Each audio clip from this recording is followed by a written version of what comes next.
The steak had just landed in front of me. Medium rare, same as always.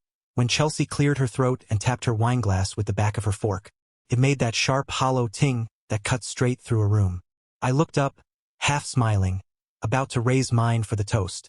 I had no idea I was seconds away from being turned into a cautionary tale. "I actually have an announcement," she said, her voice light and sugary, like she was unveiling a gender reveal balloon, not a personal betrayal. She stood up, smoothed her silk dress, and smiled that tight, rehearsed pageant smile.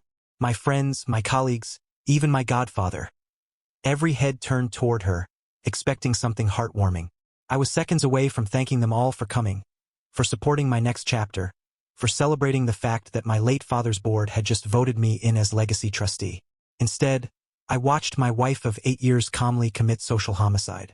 "I've been seeing someone else," she said, with the same tone one might use to say, "I bought almond milk instead. No build-up, no apology, just raw voltage. And he's the one who encouraged me to be honest with you all. So, thank you, Evan, for everything. Truly." The table froze. A few forks stopped mid-air. One guy tried to chuckle like it was a joke. It wasn't. I could hear the blood in my ears. Now, most men would have gone red, thrown something, demanded answers. I did none of that. I just reached for my wallet, pulled out my card, and flagged the server with a calmness that I'm still not sure was real. "Could you bring the check? Separate's fine." I even tipped 25%. Because hell, it's not the server's fault my wife detonated a grenade during appetizers. She stood there watching me, waiting for a reaction. Anything. I didn't give her one. I signed, stood up, straightened my jacket, and walked out. Left her there with her new honesty sponsor, and a dozen faces that would never look at her the same way again. That's the thing about public betrayals. Everyone sees who pulled the trigger. No one forgets the direction the bullet came from.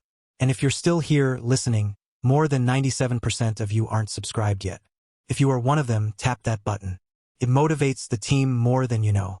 Back in the car, I sat in silence. Didn't cry, didn't scream, just stared at my reflection in the rearview mirror and made a decision. I would not be the man who begged for an explanation. I would not compete with another guy for scraps of dignity. I would vanish so thoroughly, they'd tell stories about it. She wanted to humiliate me? Fine. But she'd never get closure. Never get her hands on the ending. I drove to my office, unplugged the desktop, took my hard drives, my old duffel bag, and a key I hadn't used in years. One she didn't even know existed. A second storage unit, off the books, paid in cash, hidden behind a laundromat. I swapped out my phone for a prepaid flip. Left the smartphone running under the faucet in the kitchen sink, where I knew she'd find it buzzing itself into a shallow grave. Then I opened a dusty manila folder labeled Phase 1. She thought she was being bold, brave, maybe even inspiring.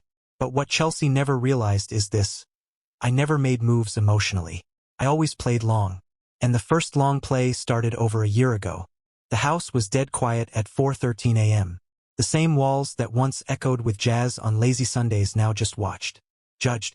I moved through the kitchen in socks, bypassing the shattered phone in the sink, still humming faintly under the water like a dying insect, and opened the cabinet above the fridge.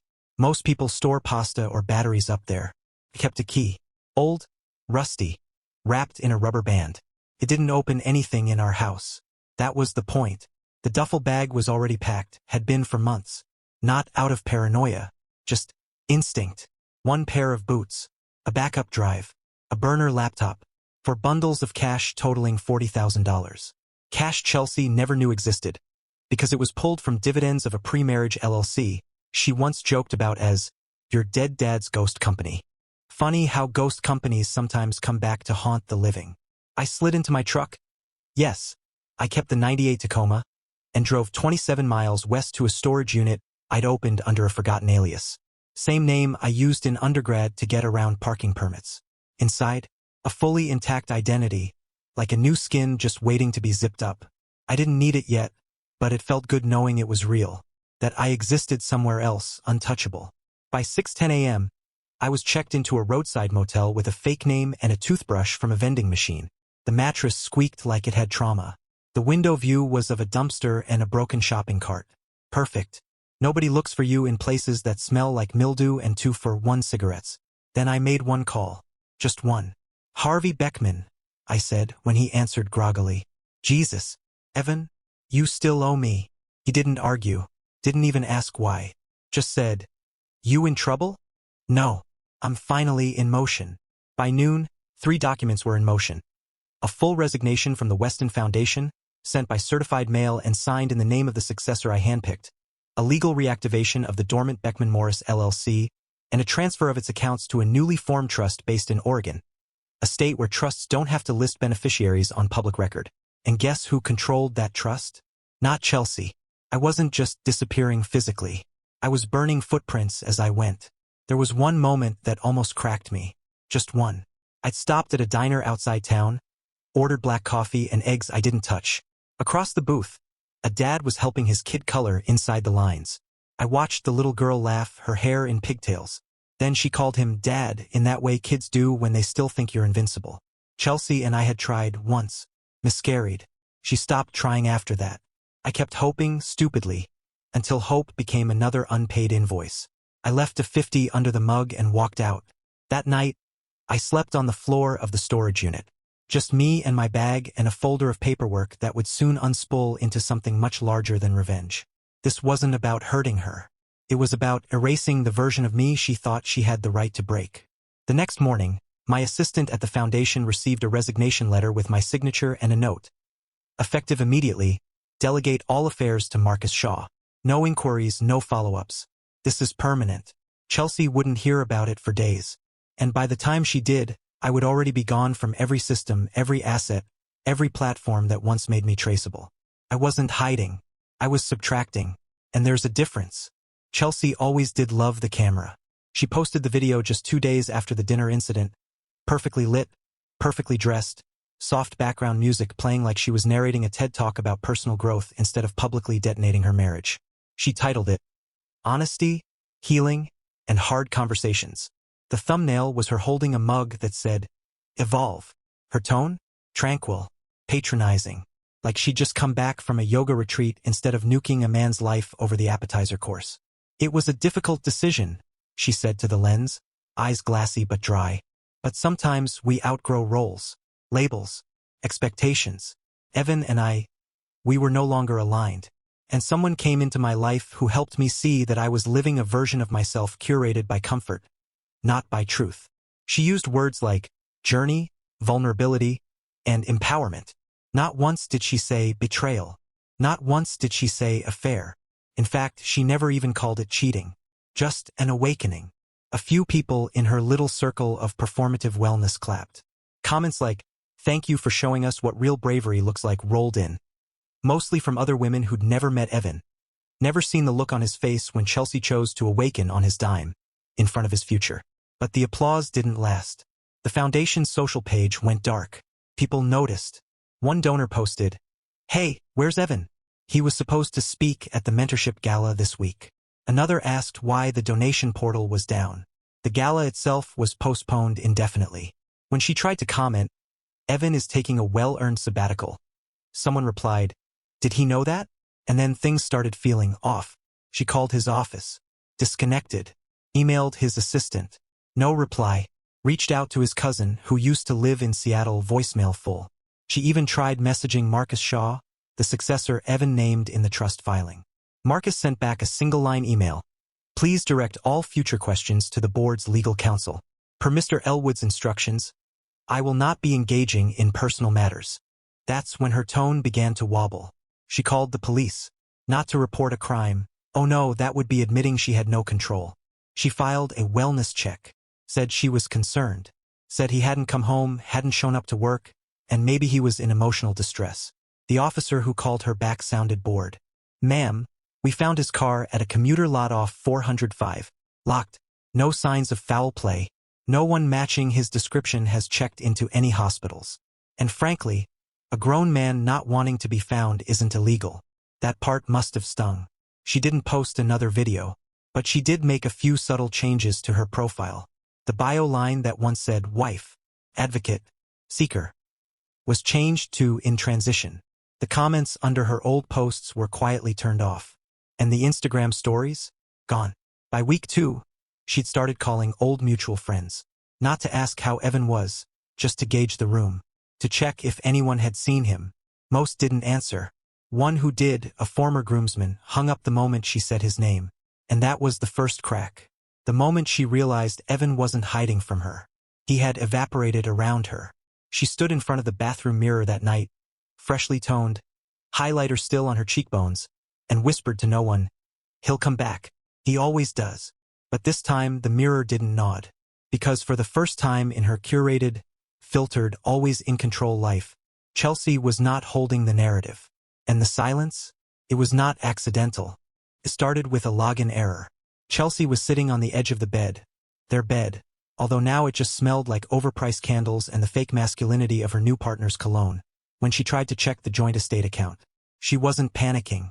Not yet. She just wanted to move a little money around. Something about the silence from Evan's camp had started to itch, and she figured having some liquidity would help calm the nerves. The password didn't work. She tried again. Caps lock? Nope. Security lockout. She clicked forgot password. Account does not exist. She blinked. Tried a different browser. Different device. Same result. Her fingers started to twitch. She texted her attorney, Lana, an old college friend who once helped her draft a prenup, just to be safe.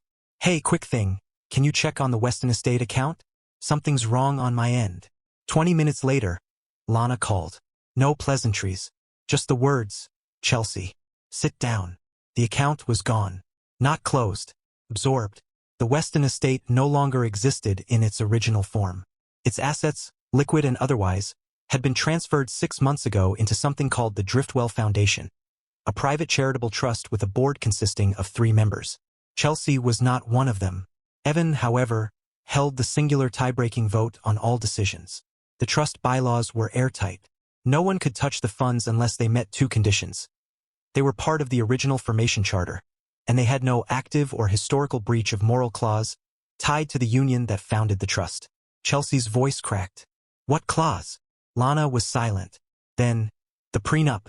You made me help write it. Remember?" "No, Chelsea's throat went dry. "That was boilerplate, Lana. Just language to calm his aunt."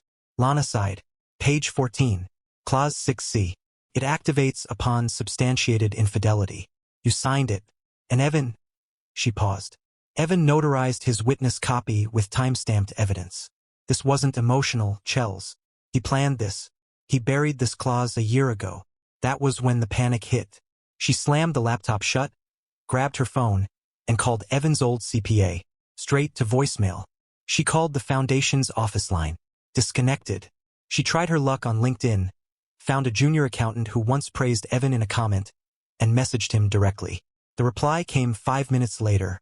"Please direct all future inquiries to Foundation Legal. Mr. Elwood is no longer accessible through this channel. Thank you." It was like a row of doors slamming one by one, echoing down a marble hallway she used to walk in heels she now couldn't afford.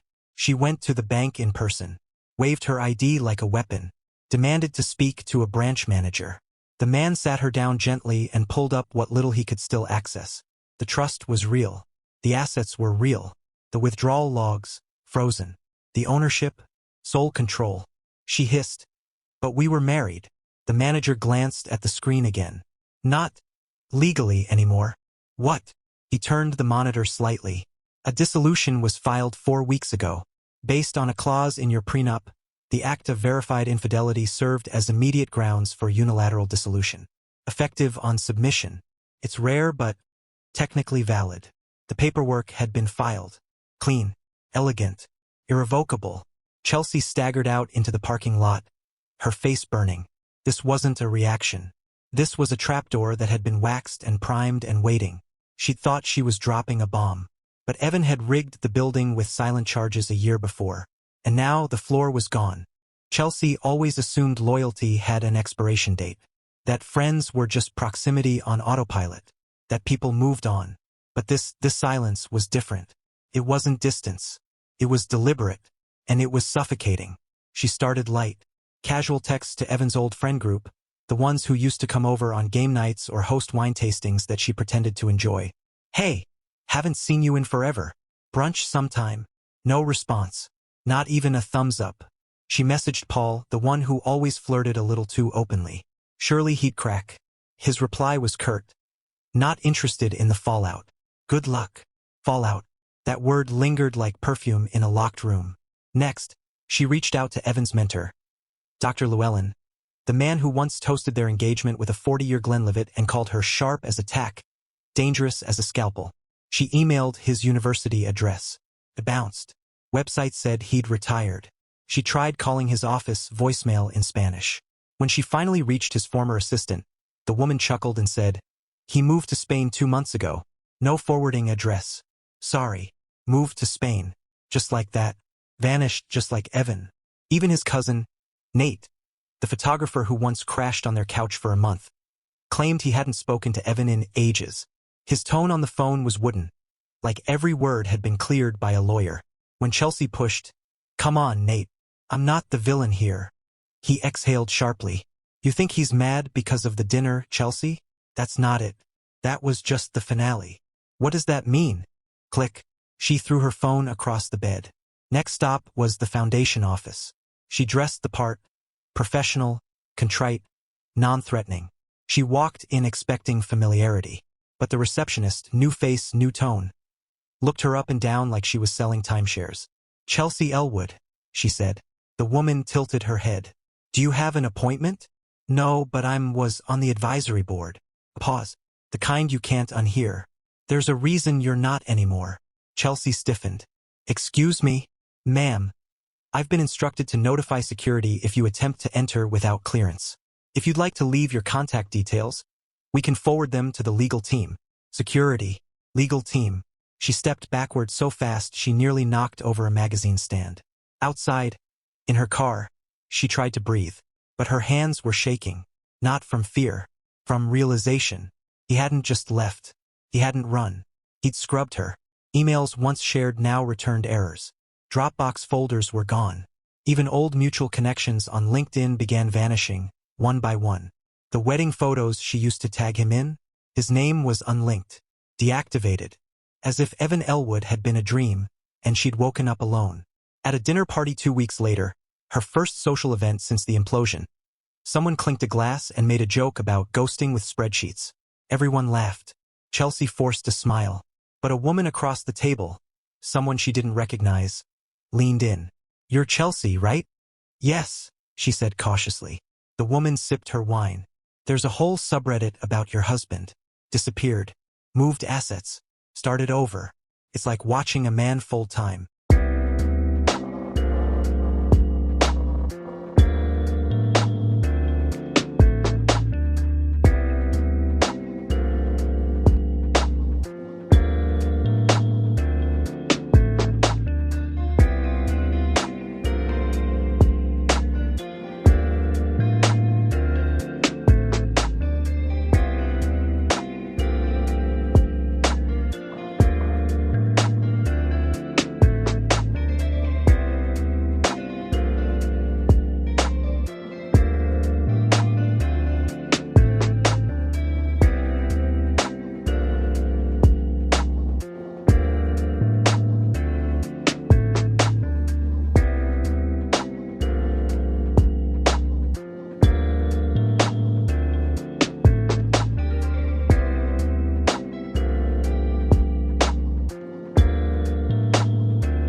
Chelsea laughed nervously.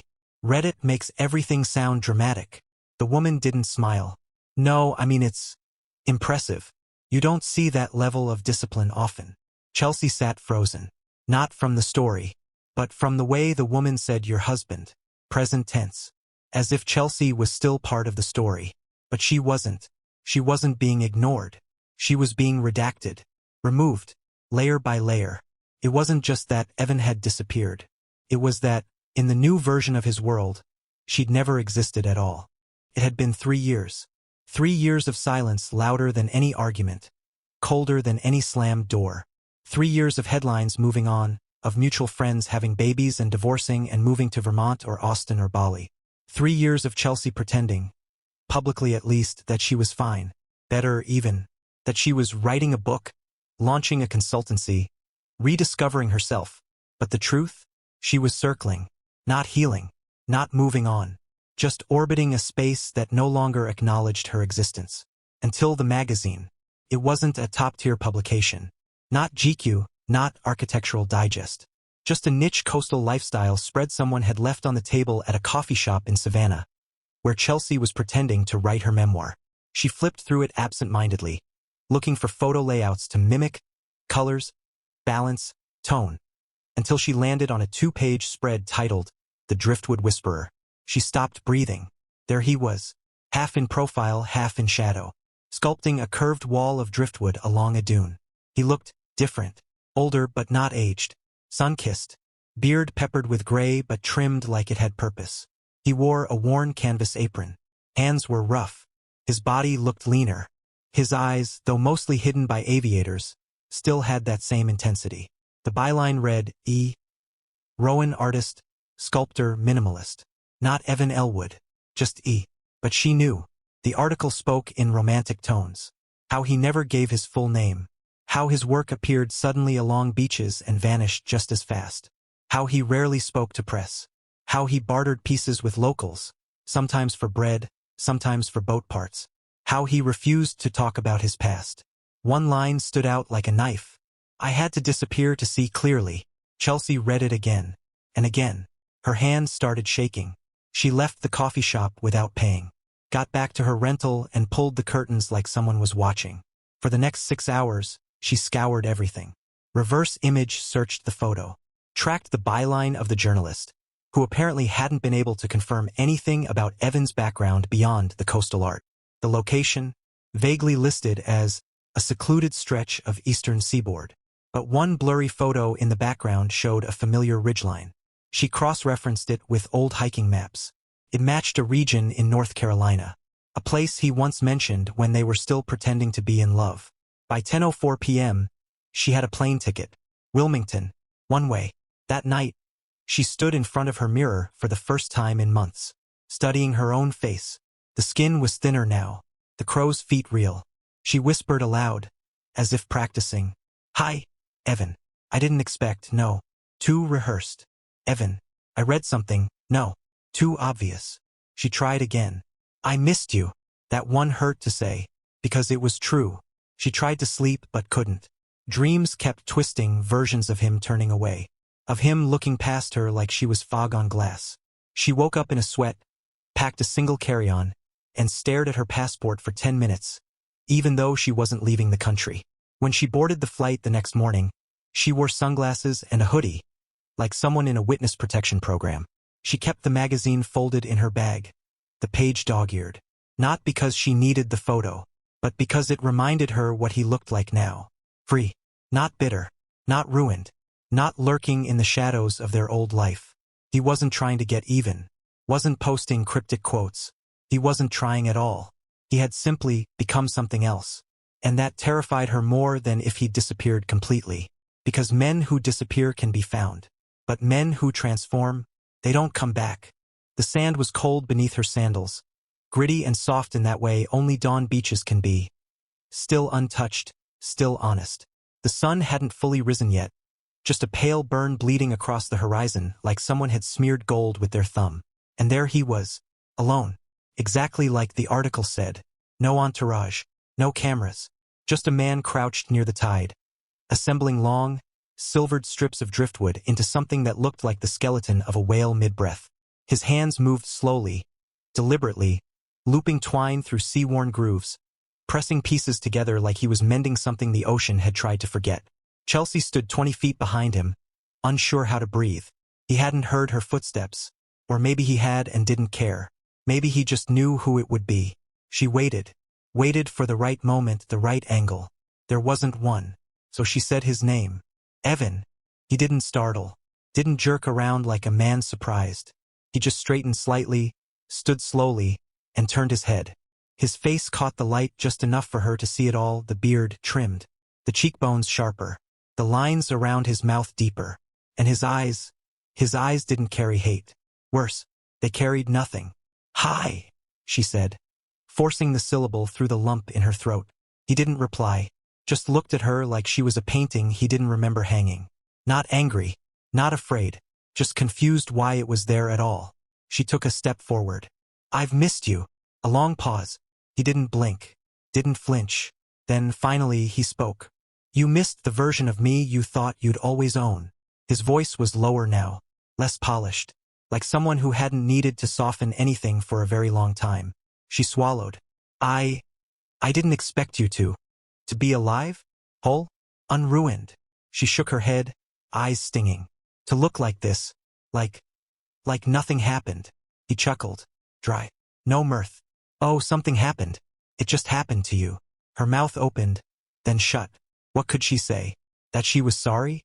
That the man standing in front of her wasn't the one she betrayed, but some new, crystalline version carved by silence and distance? "I made a mistake," she finally said. That night, he interrupted, was the moment I realized everything before it was a lie I agreed to. Evan, you didn't think I'd leave," he said, cutting through her words like wind through fog. "You thought I'd chase, argue, maybe even forgive eventually. But you never thought I'd disappear, did you?" "No," she whispered. "You weren't supposed to become someone without you." He turned back to the sculpture, picked up a piece of wood, aligned it with another, like she was nothing more than an awkward pause in his mourning. Chelsea stepped forward again, closer now. "I just needed to see you." "You did." Silence. And that, she realized, was all she was going to get. He wasn't trying to punish her. He wasn't trying at all. He had already moved on in the truest sense of the word, not onto someone else, but beyond the version of himself that ever needed her approval, her presence, her drama, her name. He'd rebuilt, quietly, fully, and in doing so had made her completely obsolete. She stood there a moment longer, hoping for something. A glance, a sigh, even a goodbye. Nothing. He just kept sculpting, hands rough, precise, and free. The tide rolled in. The sun crept higher.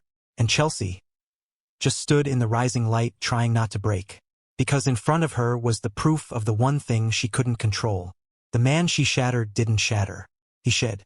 The next morning, she waited by the same stretch of sand, sitting on a splintered bench near the boardwalk where locals came to drink bad coffee and argue about tides. Her hands were folded in her lap, knees bouncing, mascara already smudging from the ocean wind. She looked like a woman begging the weather for mercy. He arrived at exactly 7 a.m. No handshake, no smile, just a quiet nod as he sat down beside her on the bench, angled slightly away, eyes fixed on the horizon like the ocean had more to say than she ever could. "Thank you," she said softly, "for agreeing to meet." He didn't respond. I'm not here to rehash everything. I need to say something. And I don't expect anything from you." Still nothing. She pressed on, words pouring like water through cracked hands. "What I did wasn't just selfish, it was cowardly. I tried to frame it as growth, as awakening. But that was just branding. You were good to me, Evan. Better than I knew how to accept at the time. And I know I ruined something sacred." She glanced over. He blinked. Once. But no other sign that her voice registered as anything but background noise. "I've tried to move on," she said. "I tried to date. Tried therapy. Tried cleansing rituals and retreats and writing and none of it worked. Because you were the realest thing I ever had and I turned you into a headline." Still silence. "I'm sorry," she whispered. A long pause. Then, finally, he reached into the pocket of his coat and pulled out an envelope. Standard white. Crisp. No handwritten message. Just a printed letter. He handed it to her like a waiter dropping a bill. Efficient, impersonal, final. She opened it. The letterhead read, "The Driftwell Foundation Executive Board Response." Her eyes darted through the paragraphs until they landed on the only sentence that mattered. "Ms. Elwood, your petition for a formal public apology, personal statement, or reputational clarification has been reviewed and respectfully denied. The actions surrounding your departure were internal, justified, and documented. Your personal brand, media presence, or public perception are not considered liabilities of this foundation." Below it, 3 signatures. Not Evan's. He hadn't written the letter. He delegated it. She looked up at him, stunned. You knew I reached out to the board? He finally spoke. You thought I'd read it. Her mouth fell open. I wasn't trying to manipulate anyone. I thought if people understood what really happened. They did. He cut in. That's why they don't return your calls. Tears welled in her eyes, but she refused to let them fall. Not in front of him. Not on this bench. Not where the seagulls might witness her collapse. I lost everything, she said. He shrugged, still staring at the waves. Then I guess we're even. No, she said. You rebuilt. And you branded, he replied. You tried to convert shame into influence. You called it healing because publicity was too honest. That's not fair. He turned to her finally, just slightly, just enough for her to see it. His face, no longer touched by grief or memory. It's accurate. The wind picked up. Her hair whipped across her mouth. Was it real? She asked, desperate now. Any of it? He considered her for a long moment, then said, It was, until you needed a plot twist. She exhaled sharply, like she'd been holding her breath for years and finally realized there was no oxygen left. You're not angry, she said. No. You don't hate me? He looked at her, and the answer was worse than hate. I don't think about you. She stood, slowly, folded the letter and tucked it back into the envelope, as if doing so might make the words go away. I thought maybe we could rewrite things. He stood too, brushed sand from his sleeve. You're not in the next chapter. She didn't watch him walk away, because by the time her knees stopped shaking, he already had. The clip was only 46 seconds long. Black screen. Fade in. A grainy shot of a woman typing on a vintage typewriter on a sunlit porch. Cut to a man in a gray blazer, seated in front of a wall of books. The caption introduced him simply as Harvey Beckman, legal strategist. His voice was calm, almost amused, like someone giving a TED Talk on escape artistry. Some men don't shout, he said, leaning forward slightly. They don't throw things. They don't leave passive-aggressive notes or punch holes in drywall. No, the rare ones, they vanish. But not chaotically. No drama. No blood. They ghost with intent. They leave systems behind that run without them. And the people who hurt them, they're left swinging at shadows. Fade to black. That 46 seconds broke the algorithm. By noon, the video had 3.6 million views. A hashtag emerged, #GhostWithIntent. TikTokers started joking about evening out of toxic relationships. Reddit threads dissected the clip like it was scripture. Think pieces were published. One article called it the most elegant revenge strategy of the decade. Another dubbed it financial jiu-jitsu for the emotionally mature. But Chelsea wasn't laughing. Because in the comments, buried beneath the fan theories and mantras about reclaiming power, was her name. Not in full, no one posted Chelsea Elwood outright, but enough breadcrumbs to follow. A few commenters from the foundation days started leaking details. Pretty sure the guy was Evan Elwood. His wife outed him during a dinner, right? Others piled on. A blurry photo from the magazine surfaced. A Redditor claimed they had inside tea from a mutual friend. Then someone unearthed the honesty, healing, and hard conversations video Chelsea had posted 3 years earlier. It resurfaced like a corpse in a lake. And it did not age well. Clips were taken out of context. Or worse, left in context. Her lines about awakening and alignment were spliced over reaction videos of people visibly recoiling. One user added dramatic music and titled it, How to Tank Your Life in Under 2 Minutes. Chelsea tried to get ahead of it. Released a statement on her blog. I appreciate the interest my former relationship has generated. Out of respect for my past and the privacy of all involved, I will not be engaging in media narratives. Healing is not linear. It is private. It is sacred. The backlash was instant. You used sacred to describe a PR move? This woman cheated on her husband at a dinner party and wants privacy now? Lady, you posted a healing video 3 days after the affair. You wanted an audience. You got one. Chelsea tried to disable comments. That made it worse. A YouTube essayist dropped a deep dive titled Weaponized Vulnerability. The Chelsea Elwood Playbook. It climbed to trending number 12. Old sponsors began to quietly back away. A podcast she'd been guesting on removed her episode. A wellness brand paused her affiliate code. Even her therapist stopped reshares of her quotes. And all the while, Evan said nothing. He didn't clarify, didn't sue, didn't defend or gloat or correct. He simply continued, building things from driftwood, bartering his art for coffee, anchoring his name to nothing and no one, which made it worse. Because every story, every scandal, needs a villain and a victim. But Evan refused both roles. He was just gone. And in his absence, the story kept writing itself without him. She watched the clips at night in bed, volume low, curtains closed. She told herself it would pass, that the internet forgets. But in the quiet afterward, she knew it wouldn't forget this. Not because he vanished, but because he did it without making a sound, and made sure everyone heard it anyway. The wind was soft that morning, brushing across the dunes like a sigh that didn't need permission. The waves moved slow and lazy, half asleep, stretching against the shore. Evan walked barefoot, hands in the pockets of a threadbare canvas jacket, a piece of driftwood under one arm. No tools, no phone, just the morning, just the rhythm. He didn't see the boy until he was 10 feet away, a blur of fast legs and blonde hair, shouting his name. Evan, Evan, look what I found. The kid held up a rusted horseshoe crab shell, proud like he discovered buried treasure. Evan crouched, took the fragile thing gently in his hand, turned it once, twice. Dead but clean, he said. Good eye. The boy beamed. Can we keep it? Evan nodded. For the next sculpture, you can pick where it goes. Behind them, footsteps, slower, hesitant. Evan stood, not out of alarm but inevitability. He knew who it was before he turned. Chelsea, thinner now, her skin drawn tight across cheekbones that once held laughter like it was owed to her. She wore sandals, no makeup, and a long cardigan that didn't match the beach.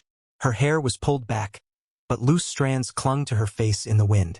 She looked like someone trying not to tremble. There was no entourage, no curated smile, no camera following from the bushes, just her, and the weight of 3 years crashing down like an undertow she didn't see until too late. Evan's eyes flicked to her and then away again, not pointedly, just uninvested. She stepped forward.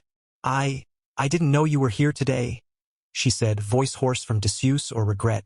He couldn't tell which. I was just walking. He didn't nod, didn't speak. Your godson? She asked, watching the boy skip ahead with the shell. Evan glanced toward the child, who was now digging a small trench with his hands. Family took me in. He's theirs. I'm just the guy who carves fish bones into fences. Chelsea laughed too quickly.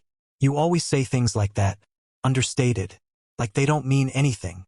Still silence. Her tone changed, softer now. You look. Evan waited. She exhaled. Free. He didn't react. I've been trying, she said, to fix things, to be better, to live smaller, quiet. I thought if I saw you again. Her eyes filled, but no tears fell. Maybe she'd used them all up. Please, she whispered, taking one step closer. Say something. He turned to her fully now, not with contempt, not with pity, with finality. You did. It landed harder than any scream could have, because in that moment she saw it. Not the man she betrayed, but the man after. The one she hadn't broken. The one who didn't need to heal because he'd already shed the parts of himself that ever wanted her back. He turned, driftwood still under his arm, and walked toward the boy.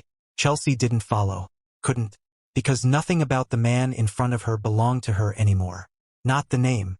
Not the peace. Not even the pain. She stood alone as the waves came in, watching the two of them, man and child, walking side by side toward a sculpture in the making. And for the first time in her life, Chelsea didn't just feel sorry. She felt erased.